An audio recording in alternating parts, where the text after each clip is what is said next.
When the items ordered on a purchase order are received, they must also be received within CenterPoint. This process has you match the receipt of the items to the items ordered. You can receive all of the items or some of the items on a purchase order. Receiving a purchase order creates a vendor invoice for those items. To receive a purchase order, you'll go to Processes, Purchases, and Receive Purchase Orders. Before I select a purchase order to receive, I do want to point out two options under the Options button. When you receive this purchase order, it'll create an invoice for the purchase order. So do you want to copy the memo fields from the purchase order to the invoice, or do you want to enter in separate memo fields for the invoice? The other option is that if you do know the invoice number at the time that you receive this purchase order, you can enter it into the vendor invoice reference number field. And if you do that, do you want it to copy that reference number to each line of the invoice? If you do, then you'll select the bottom option. Now I'm going to select one of my purchase orders that we're receiving. When I do that, it fills in the details of the purchase order. To the right is a place for a purchase order receipt number. If I know the vendor invoice number at this time, I can also put in the vendor invoice number. If not, then I can leave that blank and we'll edit it in later. There's a place for a receipt date, which will also become the invoice date. That can be edited on the invoice later as well. If I know any freight charges or any sales tax charges, I can enter those in, but if I haven't received the invoice yet, then I might need to edit those in later.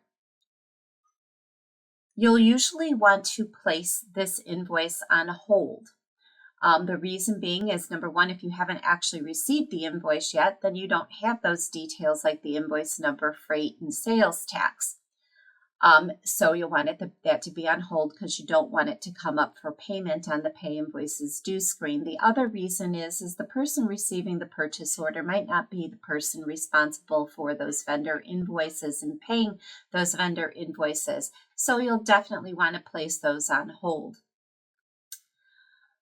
So if that box isn't checked by default, you can put a check mark in it and then right click and set that as a default. If I have received everything on this purchase order, I can click the Fill All button, and that's going to fill all of the lines and say that I've received all of these items. Okay. However, I'm going to clear that and then reselect that purchase order. If you haven't received everything, then you can do it on a line-by-line basis. So I've received 2 of this item, but I've received all 10 of this item. Well, on the line that I've received everything, it marks it as purchase complete.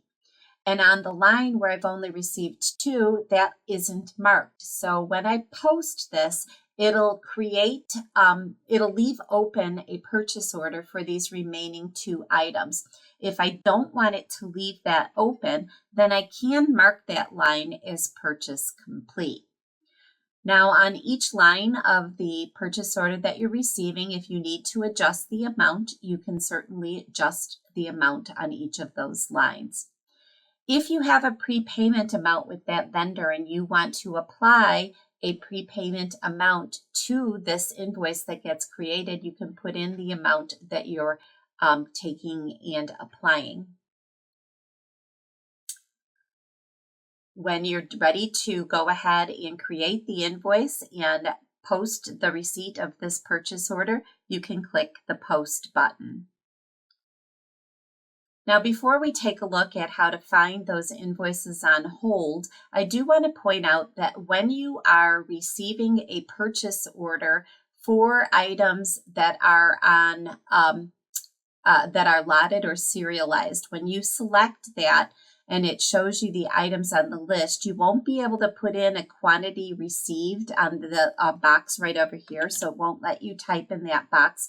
You'll need to go to the lot serial number, and you'll need to go ahead and create your lots and serial number rows here. So when the purchase order was created, it said it's going to select that information later. Well, now is the later time. So you want to select the inventory location and then go ahead and put in how many you received, put in the exact serial number and any additional details that you had set up for that allotted or serialized item.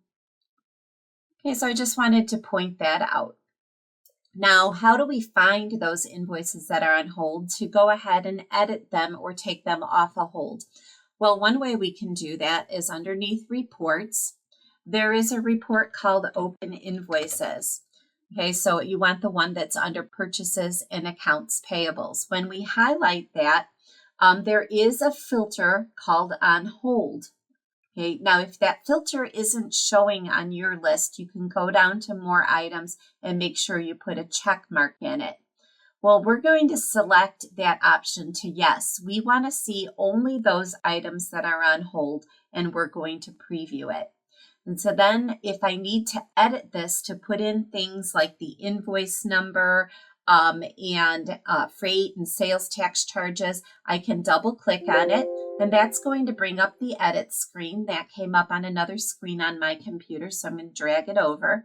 And now I can edit in that information. So at the top, I'll go ahead and put in the invoice number. And when I do that, it copied it to each line of the invoice. Okay, now it did that because underneath options, I have it selected to copy the reference number to the invoice reference number field. And then I can put in any freight and sales tax charges that I need to.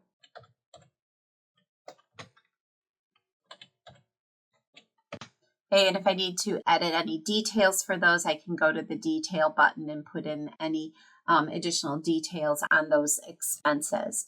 If I still need to enter in a memo field, then I can go to options and I could say to show memo fields. So it toggles back and forth between showing the memo fields and showing the other charges, which are the freight and sales tax charges.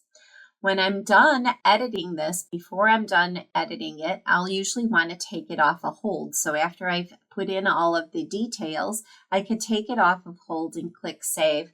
And now so actually I do need to adjust the amount here. So I'm going to adjust the amount so it brings the adjusted amount there. And then I'll hit save and it'll now take that invoice off of hold. And now it will be available when I go to pay invoices due.